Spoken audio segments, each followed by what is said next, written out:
All right, so this little video is just going to be, I think I'm going to focus on my flowers here. I think butter's out in the background, but so this is a Cornell dahlia that I planted and it just started to bloom, so that's really lovely. And this is my, oh, it's kind of blurry here. Let me see if I can get that focused. And this is, I think it's that New Zealand castor bean, and that's, I don't know, it's my favorite this year, but oh, and look at that, there's a little wren on the top of that. He's got a little breakfast there. He's having breakfast. There's a, I don't know if you could see it, there's a, right underneath the downspout, there's a little wren nest. That was a robin nest, and so now this little wren here on the top of that guy, he's making a house there. He's feeding. I don't know if they've, yep, there it goes, in there for breakfast. And so I've got that, but this is really exciting for, I haven't tried this castor bean, and it's not quite as gargantuan as the regular castor bean, but I just love how dark the whole stem, it's just striking. And again, it's a little bit more contained, it's not dominating, and just some dill popping up. And I tried Rudolphia, and it didn't last as long as the dill, so I think I'm going to keep doing the sprouts of dill. And here's my showy milkweed that suffered from something earlier, but it looks like it's trying to throw out a bloom, maybe. And my hibiscus has just started now. And then delphinium, even though it's looking pretty ratty here at the back of the border, you know it's my favorite. Look at the beautiful delphinium. Oh, there's Butter. Hi, Bee. All right, and here, look at that. Look at that color. Just spectacular. Spectacular. But it's all bent over here. I didn't do a good enough job of staking. And then I cut this grass back because I wanted to get more light in, and then it just flopped over. So I need to either stake that up or keep cutting it back. It's just such a thug. But it looks pretty in the fall when the wind blows, so I guess I'm going to leave that. And then, oh, she's going to have a little regurgitation of that here in a minute. This is looking kind of crazy, but I still love the cabbage leaf coneflower, and I'm going to maybe collect some seeds. Oh, there's the orchardist. Good morning, sunshine. Say hello. He's going to ignore me. Butter's not going to ignore me. Hey, Bee. And then over here, I did the same thing. I cut back that grass and just flop it over here.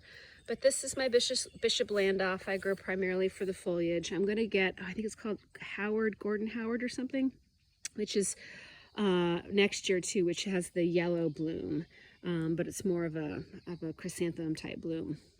And then this was, these were yellow, just green canna with yellow leaves that I'd overwintered in the basement of the foundation, and they never came. So they got molded or infected, but you know, even though I only had a couple cannas here, they're still big and they're doing well. Haven't had as much slug or Japanese beetle damage. That looks like slug damage from a long time ago. And that's the only green canna I have, when I had giant bins of them. So I guess I'll start my inventory all over again. I think these are Spartacus, and they haven't started to bloom yet, but they will, and they're dinner plate. They're like legit dinner plate dolls. This is my bronze fennel, and it's just blooming now, and it's a dark fennel, and I grow it because it's just pretty, but you know, we put the fennel seeds in some sauces and whatnot. And these are, I think, Green Envy florist chrysanthemums that aren't blooming yet, but they'll be all for the fall. So that's my nice little perennial border from this side. Oh, actually I should go around and look at the other side. So some volunteer verbena, bananarisis, something or other. I can't remember that. Cabbage moths seem to love that. Of course, cabbage moths love everything. And then the rock wall, and I've got some starts here.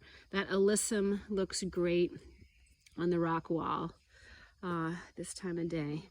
But I did all these cuttings of boxwood, and some of them have rooted, some of them haven't. I just transplanted them into these.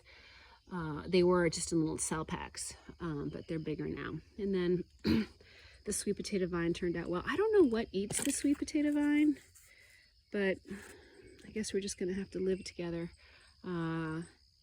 Very, very pretty. So I like to sit out on the porch in the morning and watch the hummingbirds come out here and display for each other and do all their work.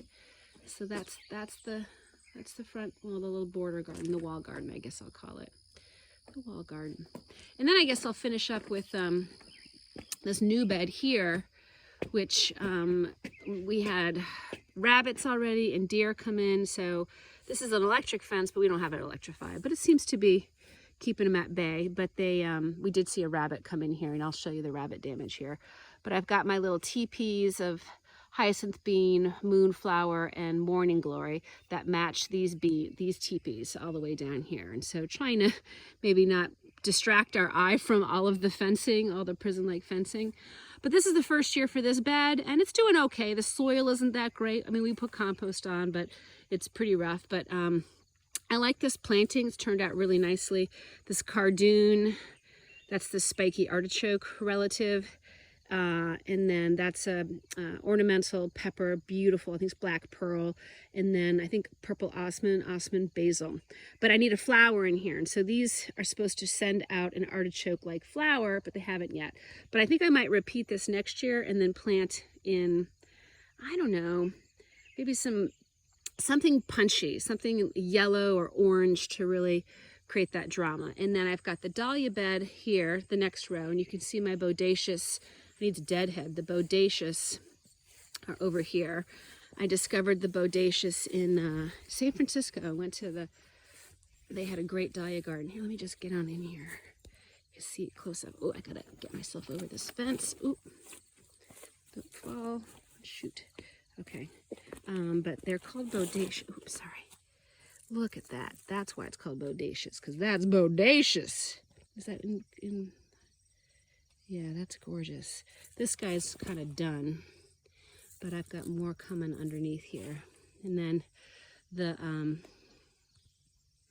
need to deadhead these before I go, but so very pretty. This one looks like it's going to be a bodacious, but I don't think I planted that many, so we'll see what that is. I don't have my list here, but these aren't in bloom yet. There was a cafe au lait. That's going to be, I don't know what the name of that is, but it's like lavender and yellow, really pretty. These are the Crichton honey, and they're just little tiny guys. And the ones I have at Columbus are also small, but not this small. And so this just, you know, we haven't watered here.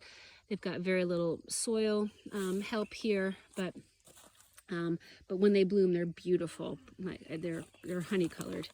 And then I call this purple spike. I don't know what the actual name of it is, but it's very pretty. It's a reliable bloomer, and here's, I guess, a lighter variety of it.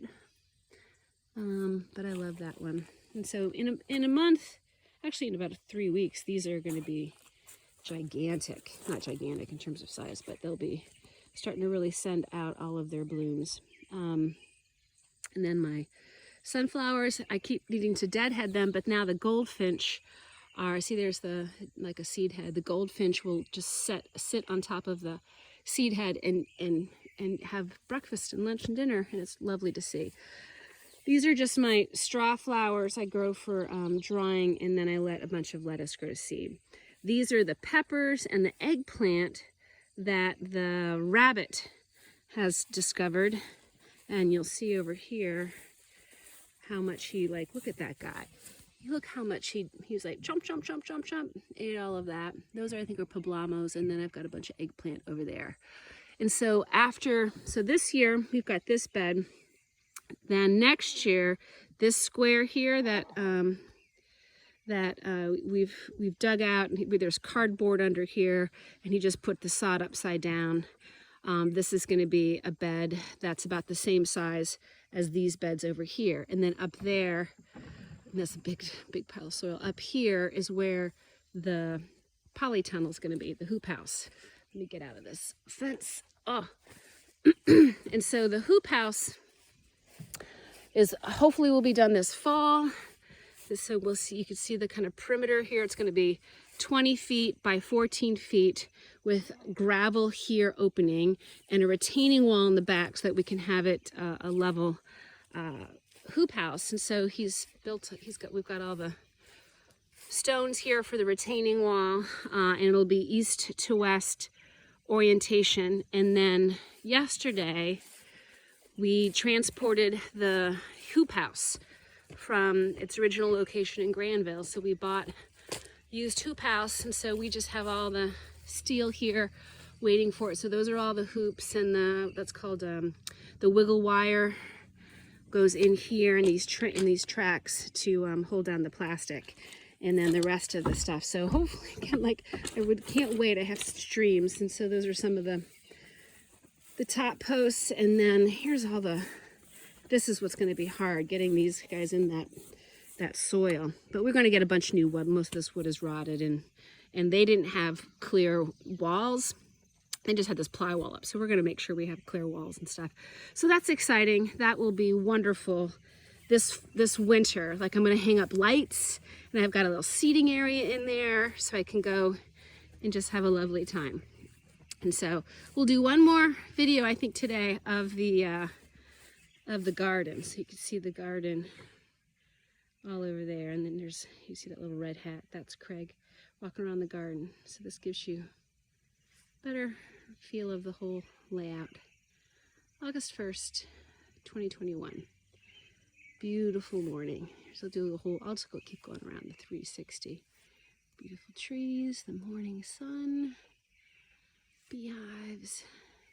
And these are his little crab apples. He ordered some other crab apples for his cider empire. I don't even know what that one's called anymore. All right, so I guess I'm signing off now. Look at that beautiful morning.